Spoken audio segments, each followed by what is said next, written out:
turn. We make mistakes, then we live and learn.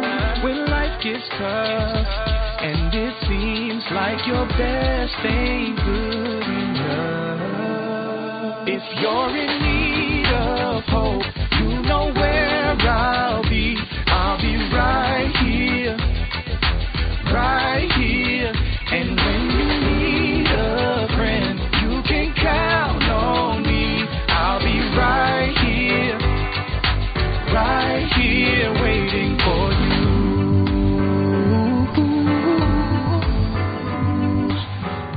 This is the place you can always turn to when you need a friend. The Lillian McDermott Show. To reach out to Lillian, visit her on the web at whenyouneedafriend.com. Now let's all learn together. Here's Lillian McDermott. Hello, my listening and viewing friend. It's so nice we can meet each other on the air on this beautiful best day ever. And for those of you who are tuning into the classroom for the first time, please know I've been waiting for you. This is a safe place where you can go to when you need a friend. It is my commitment to provide natural ways to heal, and it is my mission to make awareness, responsibility, and truth a part of our everyday life. And I hope you, my listening, as well as my viewing friend, will feel empowered to embrace a new truth and live the life of your dreams.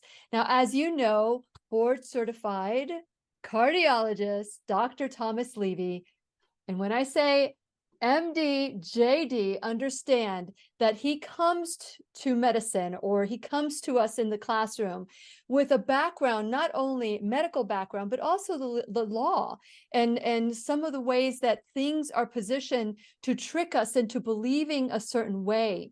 And it doesn't have to be, the law that is, people are using the law to maybe make us think that we're doing the right thing or not the right thing, especially when it comes to medicine. Well, Dr. Levy has taught us about vitamin C, nebulization of hydrogen peroxide. He's taught us about hydrocortisone and methylene blue, and we've done the optimal treatment of disease together, as well as the roadmap to health, which both of those you can find in my website at whenyouneedafriend.com. Just check out the workshops if you're interested in learning more of Dr. Thomas Levy's protocols and how you can do to take care of yourself.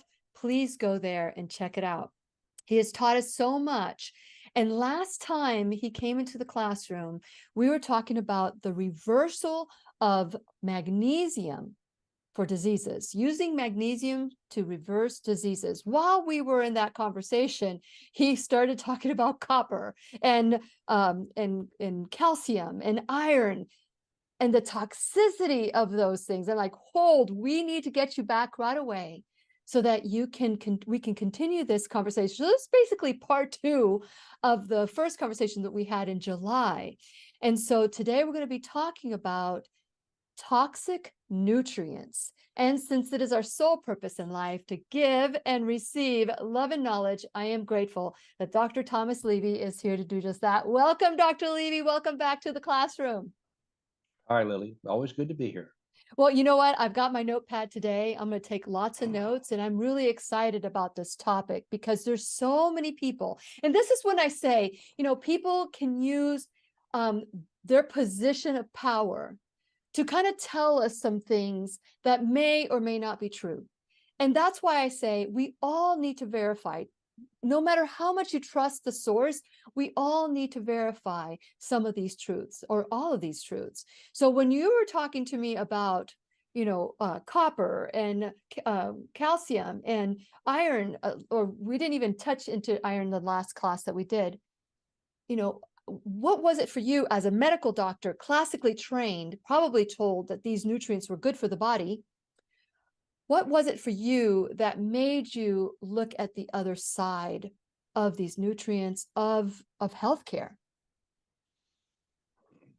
I don't recall exactly what triggered me on iron and copper, but for sure, what initially triggered me on calcium toxicity was when I first started working with and for Dr. Hal Huggins some 30 years ago, because he would routinely get hair analysis in all of the patients, which is a good test.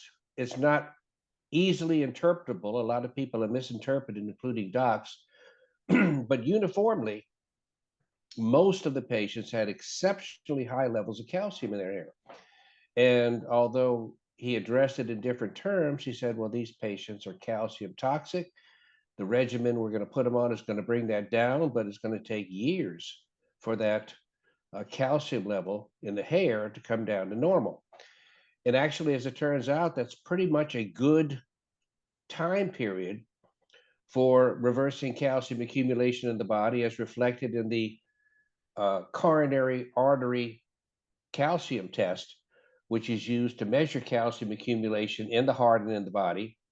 And if you do everything right, and you have a significantly elevated calcium level, which indicates your increase of chance of heart attack and death from all causes, it's going to take you a few years doing everything right to bring that back into a normal range. So Dr. Huggins got me going on calcium. And then I did a little more reading on my own, some of the work of Dr. Reston Price. And I don't know, somewhere along the line, I started looking at the literature and started looking at some of these articles. And then lo and behold, I don't even remember the year now, but maybe 10 years ago, roughly, I wrote Death by Calcium and had over 1,000 references in that book documenting the toxicity of calcium. Now, before anybody gets all upset, they do need to understand, yes, calcium is an essential mineral nutrient in your body.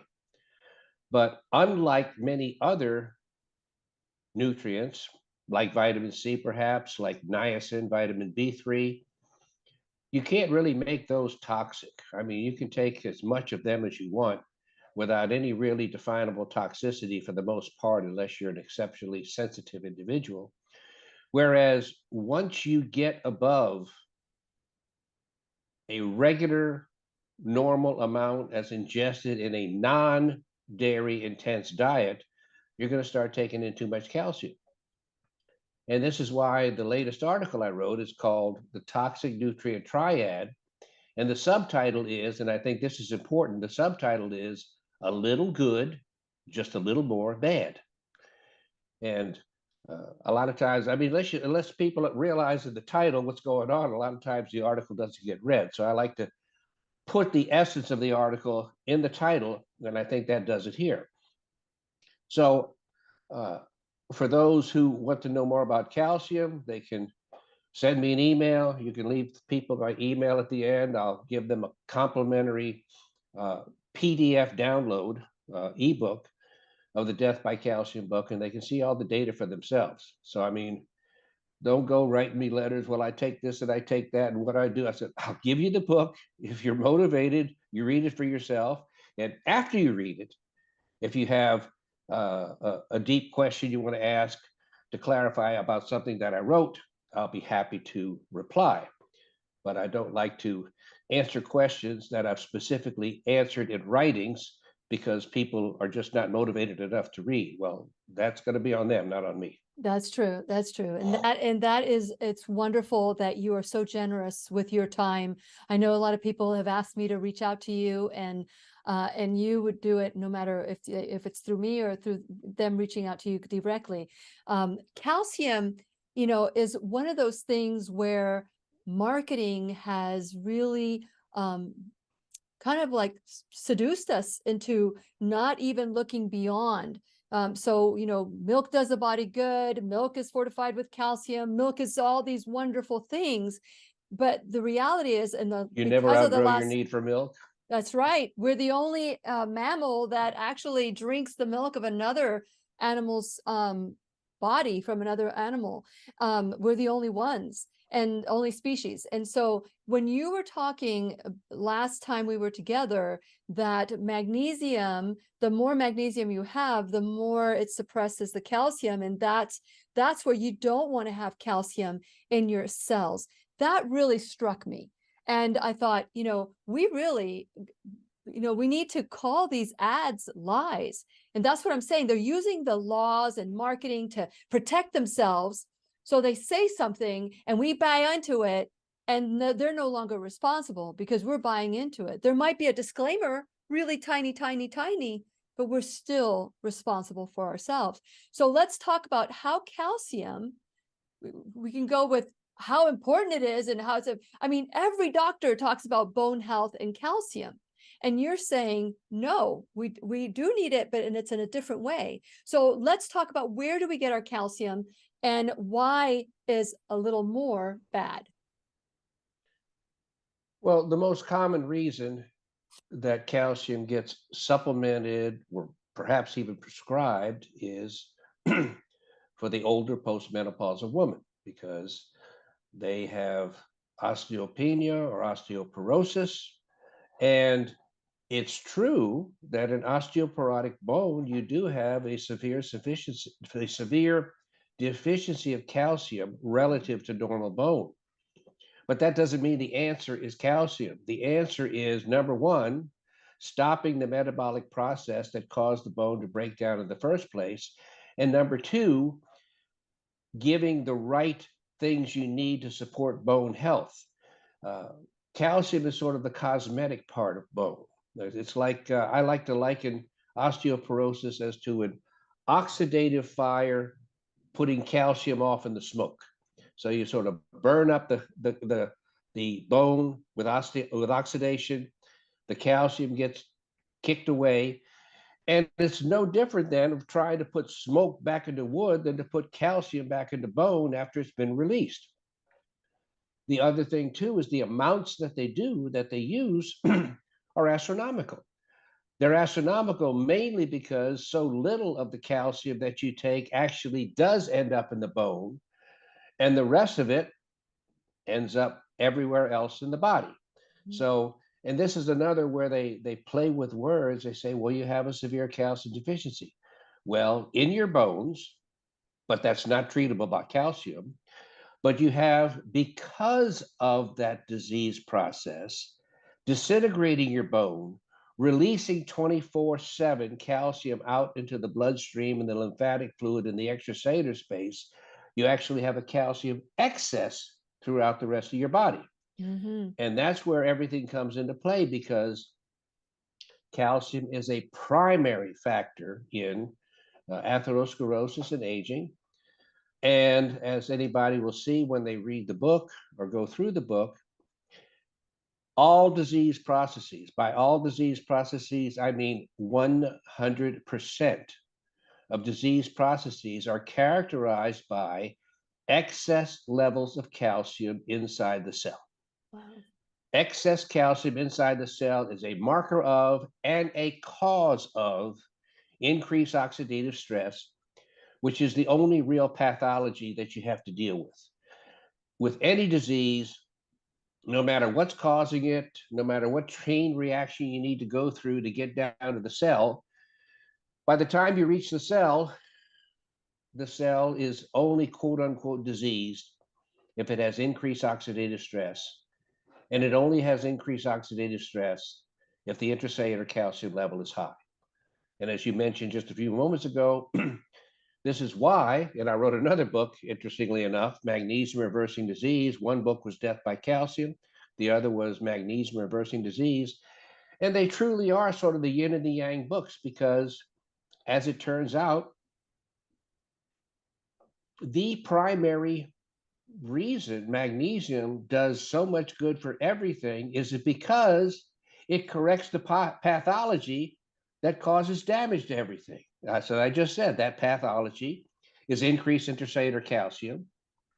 And the more magnesium you take and assimilate, the lower the calcium drops inside the cell. And it's not until you can get those calcium levels to normal that anything else in the cell is going to normalize. So it's always going to be present in every chronic disease. And we're a cancer-oriented society, a cancer-phobic society. Everybody should also realize that cancers are the ones that have the most astronomical levels of calcium inside the cell. So it's directly correlated and causative of the malignant state. Okay, so with that in mind, we have all these people of power telling us that this is normal, this is not normal. And you and I have discussed many times that what is normal is like a shot in the dark. So it's like all these people that tested their blood and they're going to drop off the top and they're going to drop off the bottom, and they're just going to like have this normal range that may not be normal for me. So let's talk about what is normal with calcium. If we were to do a test to see what our calcium levels are, would we capture what's in the body and what's in the bone? You know, there aren't good, reliable blood tests to do that. Okay. So it's almost an extension, a logical extension. As I just said, if you're sick, if you have a disease process, you already know you have too much calcium in your body. It's one of the primary factors that's going to promote that. You only need to worry about calcium intake insofar as having a quote unquote normal diet. I know there's many, many different diets out there. So I'm talking about, when I say normal diet, non-fattish diet, like I eat nothing but this all day long, or a normal quote unquote diet that is not dairy centric. Okay. So I'm not saying people need to give up dairy completely, but absolutely milk should be taken off the list of consumable beverages. It should never be taken as a beverage. You know, sure, that's a lots of foods that, you know, you cook with a little milk here. That's fine. That's fine. And those are not large amounts. But when you have a glass of milk, that is a calcium overdose. And of course, the commercial interests don't back off at all. I mean, they'll not only sell you orange juice now, they make it extra special by making it calcium fortified. If you buy almond milk or soy milk or rice dream, read the label. They think, or they think you think, that you're being done a favor when they add calcium to that. So you always need to read the label. You don't want added calcium, period. So a lot of it then is just as you get older and you start to check things more, really you're looking, practically speaking, at your calcium status by how much damage it's done to your body and what you need to do to stabilize it and reverse it. And that's all outlined in the book too. I mean, magnesium, vitamin D3, vitamin C, vitamin K2, those are the four big supplements for working to normalize intracellular calcium. And because of that, all four of those supplements decrease all-cause mortality. I mean, think about it. If you take something and it not only decreases your chance of death, it decreases your chance of death from anything.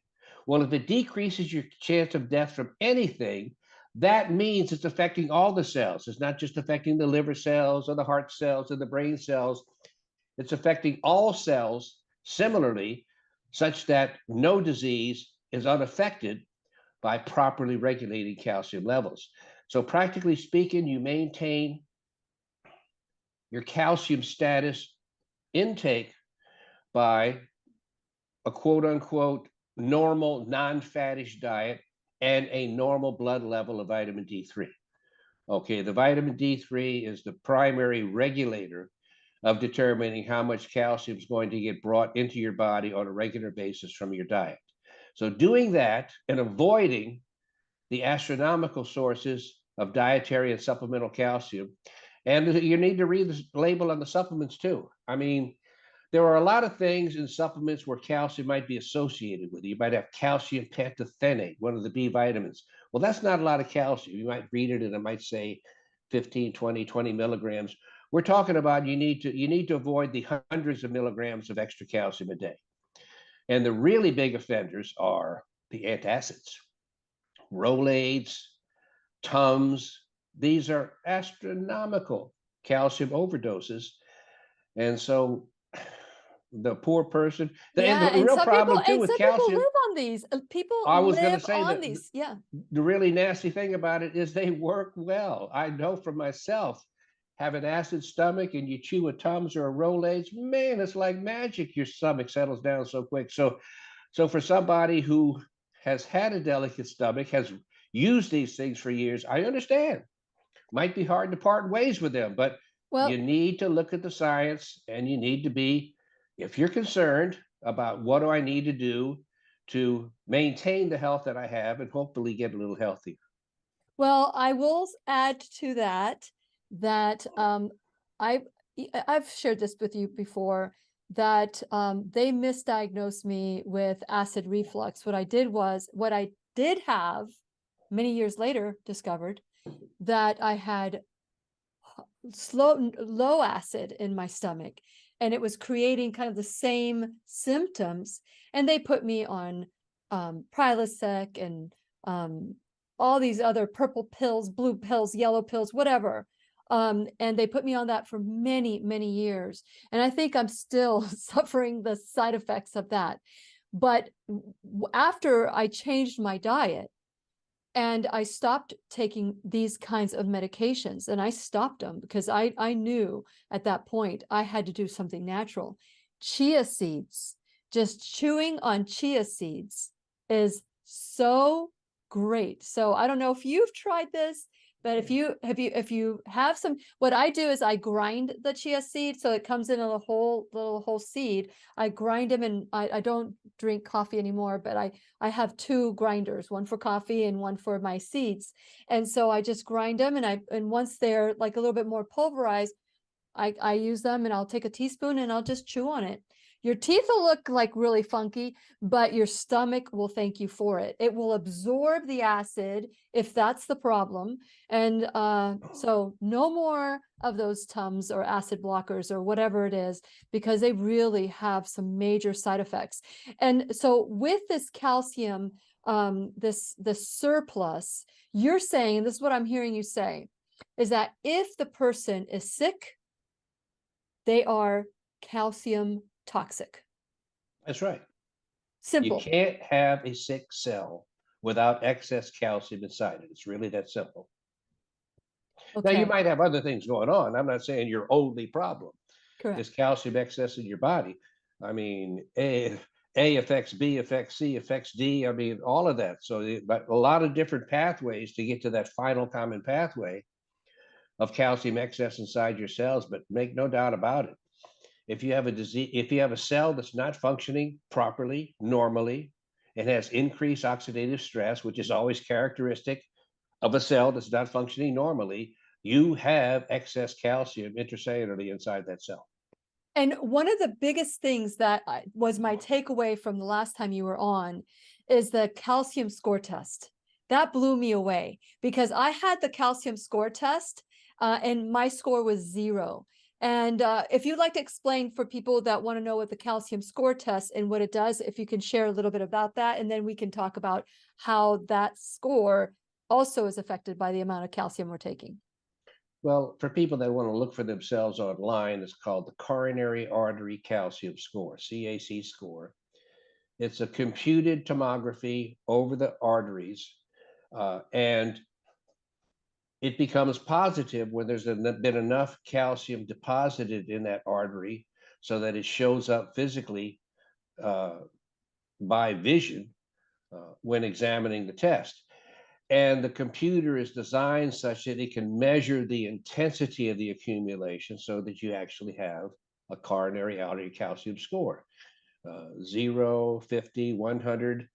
When you start getting several hundred, and some people are 400 or 500, and a few even 1,000, you're talking about serious calcification inside your coronary arteries. Now, this has been a test has been around for probably 25 or 30 years, and very early on, not surprisingly, it was found that this is a pretty strong predictor of your chances of having significant heart disease or heart attack. Obviously, the more atherosclerosis you have, the more calcium accumulates, and the more chances you have of eventually blocking off an artery and having a heart attack. Well, as it turns out, in more recent years, I don't know exactly what the people were thinking about that did this study, but what did I just say about calcium throughout the body? Increased calcium everywhere increases disease, increases your death, the chance for death from that disease. Well, guess what? The coronary artery calcium score also reflects your increased chances of death from all causes. So, as it turns out, really, we're just using the coronary artery as our primary marker for being able to measure objectively the accumulation of calcium throughout the body. So it works out very well that way. And I got to say this, not to make you feel bad, but a coronary artery score of 0 doesn't mean you have a normal coronary No. calcium status. It just means you haven't started excessively accumulating. So everything I'm talking about still needs to be paid attention to, Of because course. you can still be, if your habits aren't right, you could be in the and you're younger, you could still be on the way of accumulating calcium. You just haven't gotten to the point of flagrantly having a positive accumulation on the score. Well, I will tell you this. I've been dairy-free since 96 or 98. It's been such a long time. And I've also been gluten-free since that same time because I'm allergic to both. And so anything from a cow. So I don't even eat beef or anything to that effect. So nothing from a cow. But I've been eating whole food plant-based since, oh my gosh, since 2013. And so I think that I've always said this, that the classroom, the show, it was a show when we first started, and now it's a classroom, has saved my life. I've gotten off of heavy duty asthma medications. I've gotten off of a lot of things. I've started nebulizing. It's confirmed vitamin C because Dr. Andrew Saul was the one that taught me about vitamin C and how it would help me not reverse, but manage the symptoms of asthma. And so here you come and you confirm all these things. And I feel really good about the wonderful teachers that we've had in the classroom. So I'm grateful to you. You've really have taught me. So yes, I did have a score of 0. And after 5 years, they say that you should redo the test. And so I might go back and see where I'm at. But it was good to know that at my age, I was at 0. Absolutely. That's a good, I'm 60. So that means that when I had 5 years ago, I was 55, and so I have a really good chance of living a long life. So I'm really excited about it. So I might as well live it up. So with that in mind, you did talk about how magnesium, the more magnesium we take to bowel tolerance, the lower the calcium becomes in our body. So with that in mind, is there anything else that can help us reduce? Can we reverse calcium toxicity? Yeah, I mentioned the 4 big supplements of magnesium. Okay, of so course. that we'll all do it. Okay. That K2. also helps dissolve calcium deposits, Good. as does vitamin C. Vitamin C also helps dissolve calcium deposits and mobilizes calcium so that it can be excreted in the urine. Vitamin K2 is very good at inhibiting calcium crystals from forming in the first place. And of course, vitamin D3, as I mentioned, is a primary hormonal, really, regulator of making sure when you have that level properly regulated of absorbing the appropriate amount of calcium in your diet. Remember, I'm not saying ban calcium from your diet. Just Correct. remember the title. A little is good, but just a little more is bad. I love it. Well, this is great. This is great information. Is there anything else about calcium that you want us to know before we move on to the next? Yeah, we avoid milk and avoid excess yogurt, because yogurt is just like a solid form of milk. But most people, even if they were inclined to drink a glass of milk, they're not going to have 8 to 10 ounces of yogurt. They're going to have a little bit of yogurt. And, intermittently having yogurt like that is fine. But the fatty portion of the dairy is good. What do I mean by that? The fatty portion is butter, cream.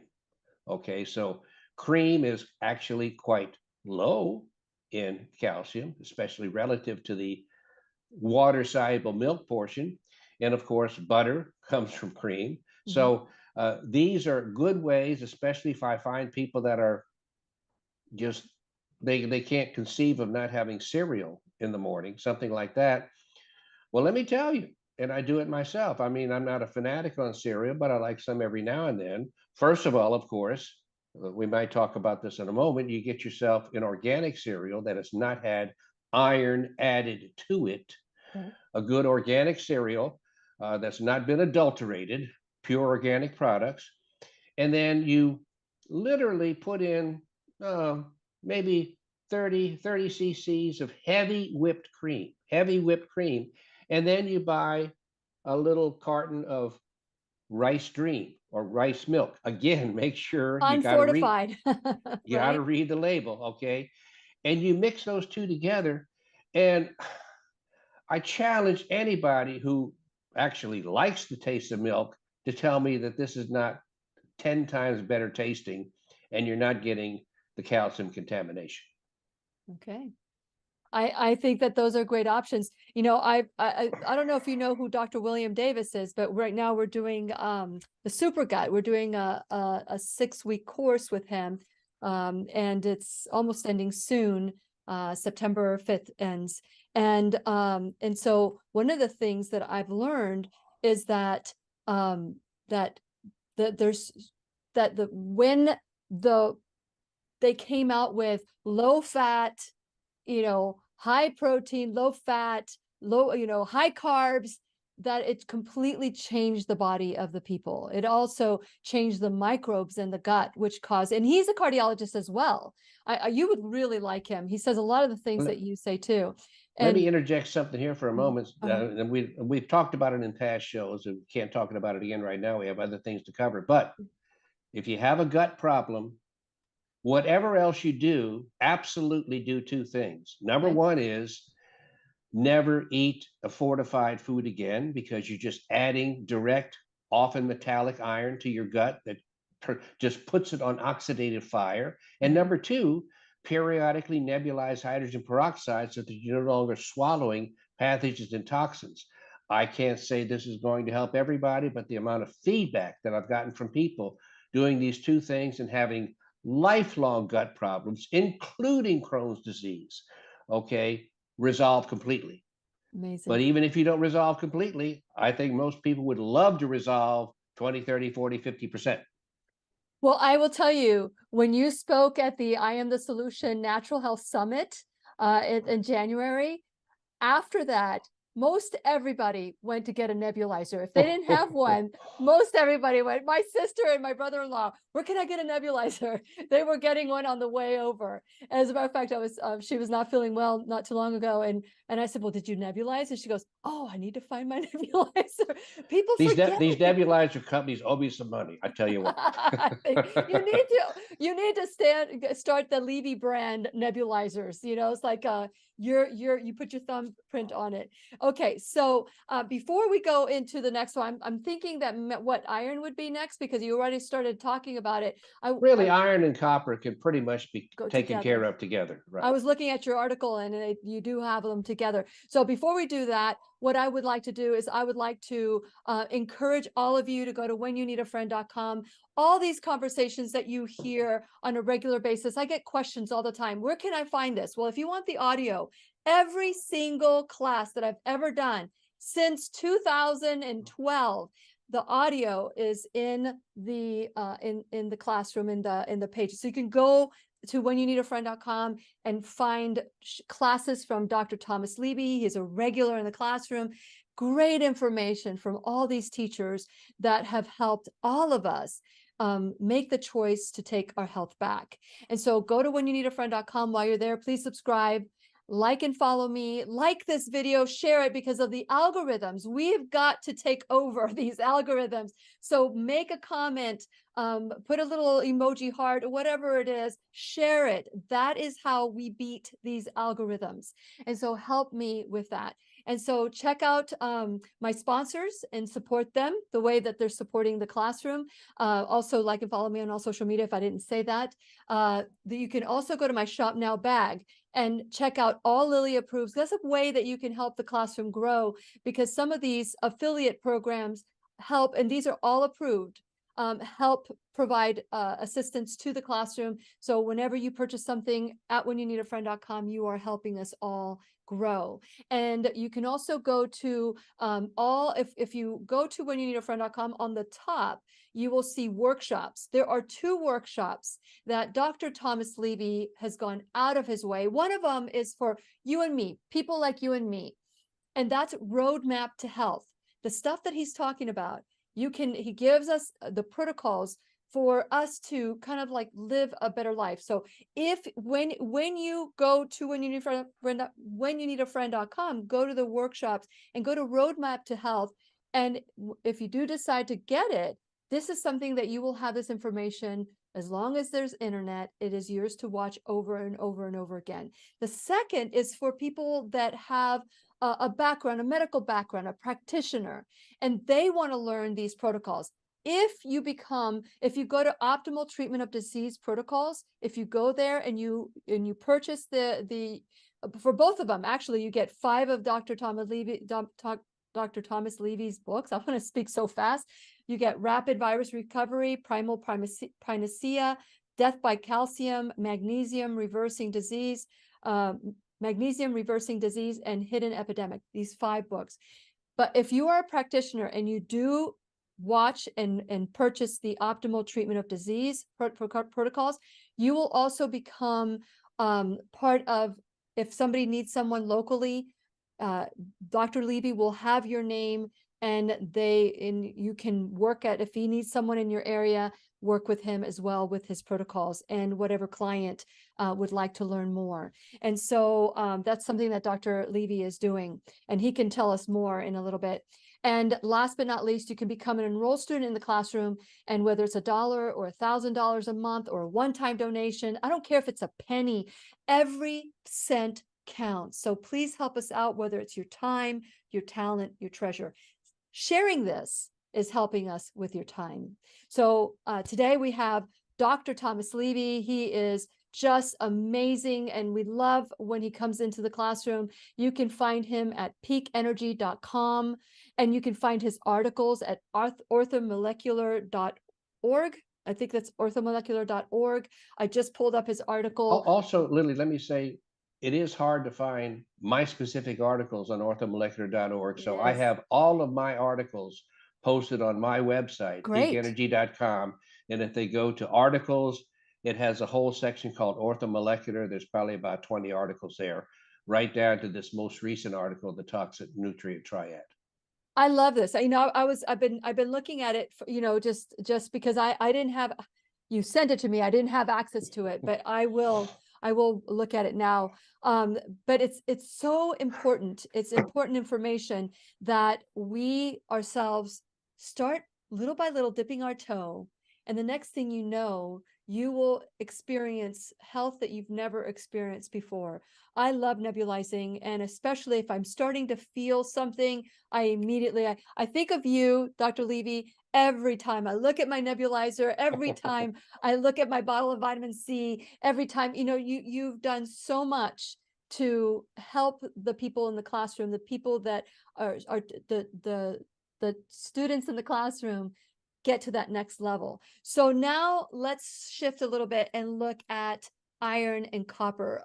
I know that I take a supplement. I think it has like I don't know, 2 micrograms or something like that, because I take an excess amount of vitamin C. And people have said to me, and doctors, have said to me, because you take such high levels of vitamin C every day, it could deplete your copper levels. So what do you say? Did I say it's copper? Right. Copper, not calcium. I don't take any calcium. Pure fiction. Pure fiction. Pure fiction. So let's talk about that some more. What it might actually do is lower your copper excesses. Oh, okay. But it's never going to copper deplete you. I mean, we have people that have been taking far more vitamin C for that level for decades. They have no problem with copper deficiencies. You also have survival studies, all-cause mortality. Now, there's many, many people, they don't even concern themselves one way or another about copper, and they've been taking vitamin C all their lives. And we have studies that show those people that have the highest blood levels of vitamin C live the longest. So if it is causing a copper deficiency, and I'm not saying it does because I don't think it does, if it is causing a copper deficiency, it's something that's good for you because you're living longer. Okay, so copper is bad. Copper is bad. So right. I had asked you last time, should we take any amount of calcium? You said no, you don't need to take any. Unless, there was an exception, wasn't there an exception? Unless you have a iron deficiency anemia and a low and an elevated ferritin. Excuse me, an iron deficiency anemia and your ferritin level is low, so that you know you're having an anemia due to a deficiency of iron. That's the only time you take iron. Okay. And once you bring your blood level back to normal, you stop the iron. Okay. Iron is particularly troublesome because back in the 1940s, when we're getting toward the end of World War II, they were trying they felt they had to fortify diets because there was such a problem in just getting quality foods disseminated. And many of the populations in war-torn Europe and other areas, when you have severe nutritional deficiencies, yes, you can develop iron deficiency. And a lot of these little kids, Africans, etc., had iron deficiency anemia. Well, our public health authorities, geniuses that they are, decided that, well, we have to make sure nobody in America gets an iron deficiency anemia or gets an iron deficiency. So let's start giving them extra iron. Well, if you have a normal diet, you will never be deficient in iron. All you do is you push iron to excess. Now, both iron and copper are what we call critical transition metals. Transition metals because they have what's called more than one valence. You have ferric, which is 3+, ferrous, which is 2+. You have cupric, which is copper 2+, going to cuprous, which is copper 1+. Well, all that means is they're metals that actively shuttle electrons back and forth. So they're very electrically active, if you will. And this is significant because both iron and copper are the primary ways in which electrons get shuttled inside the cell to break down hydrogen peroxide into something called hydroxyl radical. That's a very, very potent oxidizing agent. And that's actually, for example, how the body finds a way to kill a pathogen, is it activates that. And in some cases, vitamin C, for example, a lot of people say, well, vitamin C becomes a pro-oxidant at high levels. No, that's a big fiction. Vitamin C is only and forever an antioxidant. But if you give a large amount of vitamin C in a patient who has infected cells or cancer cells, because they both have similar microenvironments, the vitamin C goes into the cell, donates, doesn't take away, donates an electron to ferric 3+, making it ferrous 2+. And the ferrous 2+ is chemically capable then of passing that electron along the hydrogen peroxide that's in the cell. And the hydrogen peroxide breaks down hydroxyl radical. And when you do enough of that, you oxidize all of the contents of the cell and cause cell and pathogen death. And that's actually the mechanism by which vitamin C is so incredibly effective on so many different viral and bacterial infectious diseases, is because it fuels this iron-mediated Fenton reaction inside the cell. But there's lots of studies out there on both copper and iron. They say, oh, well, copper is a coenzyme here and iron is a coenzyme there, and it's important in this metabolic reaction and this metabolic reaction. And they just get down into the weeds. But the thing to remember is, I'm not saying that information is of no importance. I mean, the more concrete information you can get about enzymes and metabolic pathways, the better. But you can't take micro studies and make a macro conclusion, okay? And that's what happens so much. The amount of iron that you need extra in your body beyond what it takes to make a normal blood count is infinitesimal, okay? If you're having enough iron to make a normal blood count, that is a massive amount of iron relative to the tiny amount of iron you need recirculating in the cells to fuel these different enzymes and metabolic pathways. So some of these researchers just say, well, iron is needed to make this enzyme produce this, and you need what's produced there, so therefore we need to give iron. No, everything inside your cell has hundreds, if not thousands, of different interactions with different things. You always need, when you're making a clinical decision, to look at the macro study. By that, I mean, that's why, with the point you made about vitamin C and copper, does it decrease copper levels? If it does, it just makes them better, because the more vitamin C you take, the longer you live. You can't get away around that macro study. I mean, you can jump into the weeds all you want and say this enzyme gets affected by this enzyme and blah, blah, blah. That's fine and good. And ultimately down the road, it can give us information to point us in different subtle directions. But you should not take what happens at the molecular level in a certain enzyme system as a reason to push a large amount of that supplemental wise. Furthermore, the data on copper is overwhelming. The higher your copper levels, the greater your chance of cancer. And the higher your level of copper goes, the more malignant and more metastatic that cancer gets. And when you're able to pull the copper out of the body, guess what? The cancer is more easily controlled. And when you do it really right, you can sometimes resolve the cancer just by manipulating copper levels. So copper is just something that I don't think a copper deficient person exists. Okay, so let's talk. Okay, first of all, before I want to remember the question that I asked before we started talking about iron and copper was, is there any reason to ever take calcium supplements? Are there any exceptions? No. Okay, okay. I just want to make sure that. And you confirmed that there's no reason to take iron unless you have a proven anemia, and that's for a short period of time. I'm just and a low ferritin level, indicating that your iron levels are abnormally low. Okay. Storage and for a forms, yeah. short period of time. Just until the anemia resolves. So what is normal for iron and copper? Is there a number?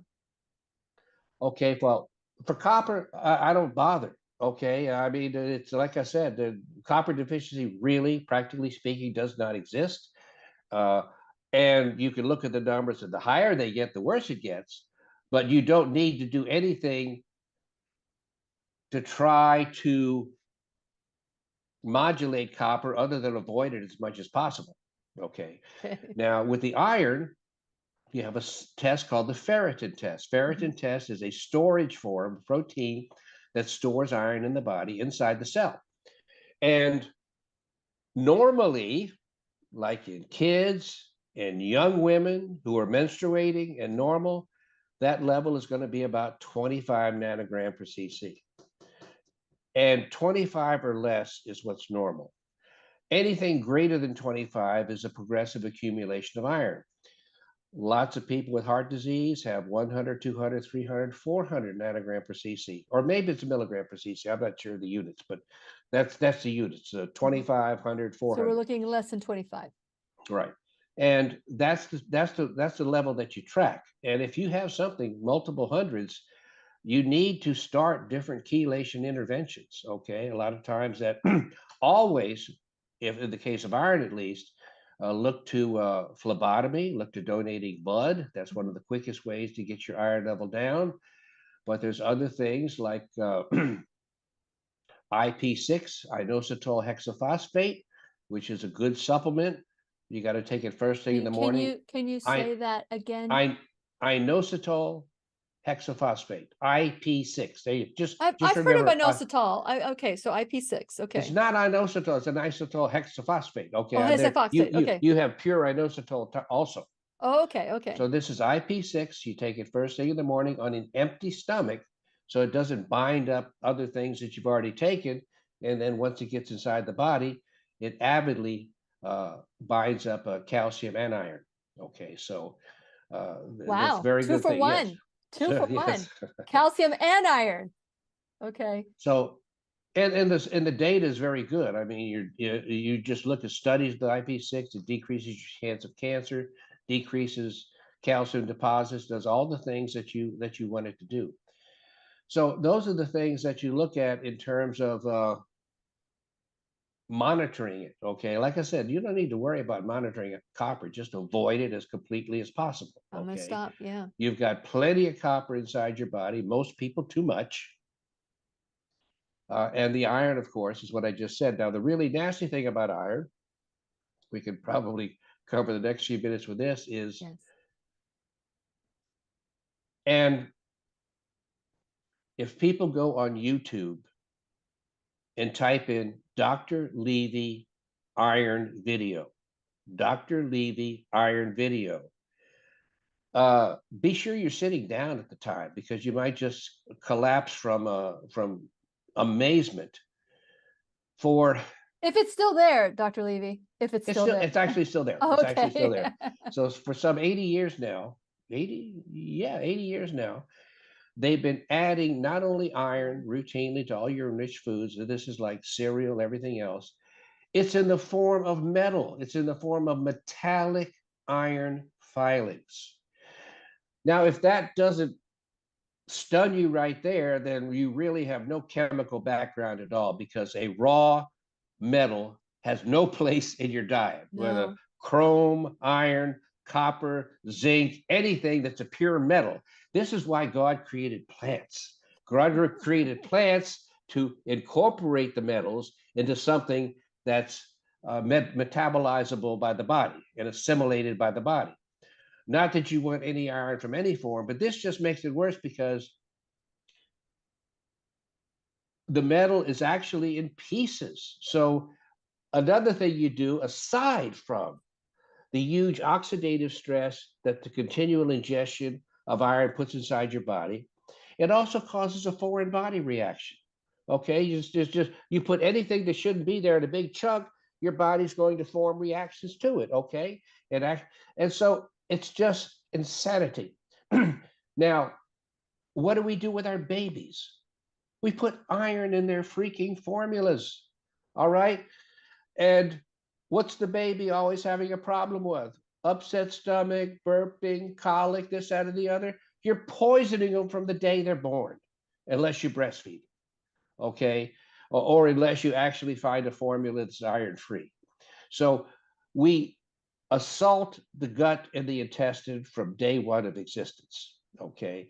And until this stops, there's going to be bloating, indigestion, ulcers, diarrhea, constipation, just a generally poor assimilation, overgrown microbiome.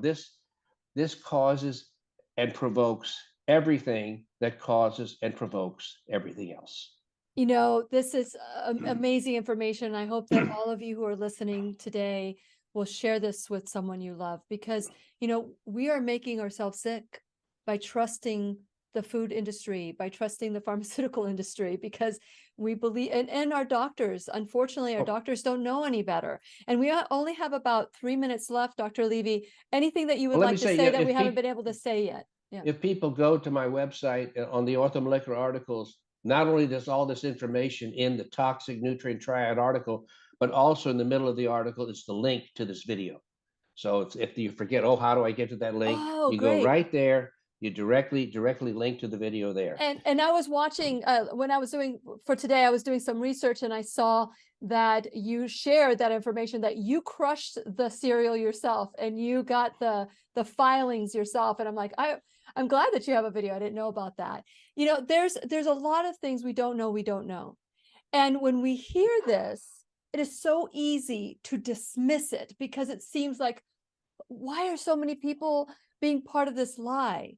And I would say, follow the money trail, and see who's going to be benefiting more from you eating a product with, I mean, I can't even imagine why they would put iron in the food if this is what you're talking about. I can't How even. many times does somebody need to be lied to, misled, or by complete ignorance pointed in a direction by their government before they realize they shouldn't just automatically say, well, if the government says it's good, it must be good.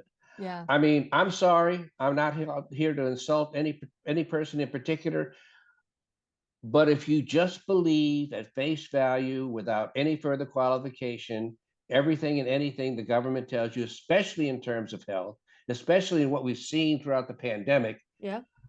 then you're not a very intelligent person. Oh, well, it's just that it is cognitive dissonance. It's cognitive dissonance, and it's done on purpose to keep us just dumb. Well, the thing I want to just say dumb. too is, I mean, there's a lot of very stupid people in the government too. So I'm not going to say all of them do everything they do to deliberately harm you. Now, we had some good exceptions to that, the pandemic. I mean, but in We're not going to general, get into that. I want this to stay on. in general, I mean, you just who do you trust? Do you trust somebody that lies to you your whole life? I trust God, and I trust the wisdom that God has given me to be curious about these things that I'm hearing. I'm researching it. I'm bringing excellent teachers to come into the classroom. Heed the warning. Do your own homework. Do whatever it is. Watch the video I'm sure you've had a bajillion hits on that video. That's why the video is so important too, because people say, well, that just can't be true, or that's just so ridiculous, or they couldn't possibly do that. Look at the video. It's raw metallic iron filings. So nothing fortified. Don't take anything fortified. So if you think that's good for you, and if you think the government knew what it was doing when it put it in there, maybe they wanted to hurt you, maybe they thought it was good for you, doesn't matter.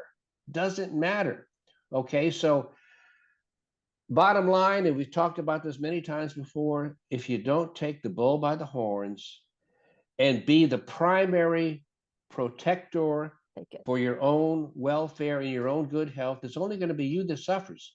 Mm-hmm. I'm sorry, after what we've gone through the past 3 years, if you just think a doctor deserves your confidence just because he or she is a doctor, whoa. Be your own MD. Be your own MD. Be your own medical detective is what I say. And I think that this is a great Dr. Levy, we need to get you back. We need to continue talking about these things that we don't know. And so thank you so much for everything that you're doing. Once again, go to peakenergy.com to learn more. That article that we're talking about is not only in orthomolecular.org, it's also in peakenergy.com. And so check it out. Be your own MD, be your own medical detective. Thank you so much, Dr. Levy. This has been, I'm going to throw out my copper pills. Oh, you better, yes. Okay. And please remember, we'll be right here waiting for you worldwide at whenyounneedafriend.com. This is Lillian McDermott and Dr. Thomas Levy wishing you love, peace, joy, and unexpected abundance. Make it the best day ever. Good job. This is great. I love it. The opinions and advice expressed on the Lillian McDermott radio show are intended for the individual callers and guests on the program and are presented to our wider audience solely for general educational purposes. Please act responsibly and consult personally with your own medical, psychological, or nutritional expert before taking